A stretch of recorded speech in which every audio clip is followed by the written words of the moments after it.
The Club of Budapest is a think tank. It promotes and supports a manifesto on planetary consciousness. The basis of our Tyringham initiative is to try and rediscover the quest for understanding ourselves. There's something that we all intuitively feel that's part of our lives which can't be explained by contemporary science.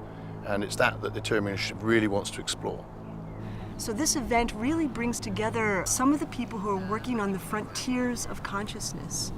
It's a combination of great forward thinkers, consciousness explorers, Healers, philosophers, scientists, members of the United Nations, people from Burning Man, from Damanhur, the eco community in Italy. We all have a piece of the jigsaw, and we need to come together to create the entire picture. Consciousness is the only thing that truly exists at a fundamental level. Consciousness is awareness. On one level, I think consciousness is a deep spiritual experience. It's coming in to know yourself. How is it that we have this individual sense of self and a general state of awareness? But then there's another level of consciousness, and that consciousness is how we as a whole of humanity are evolving and coming in to interact with each other, and how we're sharing that consciousness. So consciousness is an awareness that we are much more than what we believe that we are in a physical state. So for me, consciousness is the reawakening to our full human potential.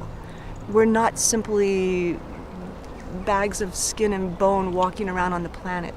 People are craving this type of meaning, and there's critical mass of people wishing to explore that. Unless we start to understand the true nature of consciousness, we may not even make it as a species. The myth of our modern scientific thinking that the material is all that exists, that the brain creates consciousness, and that we are incarnate creatures who live birth to death and nothing more. All of that's completely wrong, doesn't fit any of the empirical data at all. The great strength of science is that it follows where the evidence leads, and I think that's very important. The danger of science is it refuses to look at the evidence. That one has to completely shift perspective to come to a deeper understanding. When a system becomes dysfunctional, like ours, in the, let's say the Western culture, it's getting dysfunctional, it uses more of its energy to heal its own dysfunctionalities. More military, more prisons, more efforts to stop drugs, and it doesn't seem to know how to work. Meanwhile, innovations and creative solutions crop up everywhere, but they look ineffective because they're not in the big systems. So we're all surrounded by creative people who are not in power. I think right now we are looking at some of the biggest struggles, some of the biggest challenges that we've ever faced. But oftentimes when you have that struggle, it's an opportunity. So what happens after a point is these social innovations start rising and connecting, and the system jumps, it cooperates in its own self-transcendence. Now we have already settled on this planet. Now we need to make sure that this planet is well managed, that it's cohesive, that it's coherent, and that everybody feels well together on it. Our crisis is the birth of a co-evolving, co-creative humanity. We're on the verge of a 21st century scientific revolution that's actually much more than that. This will transform not just the way we see the outer world, but how we see the inner world, how we see ourselves. We've had some marvellous speakers, Dr. Ervin Laszlo, who had bacterial meningitis as a neuroscientist and had a out-of-body near-death experience whilst in a coma.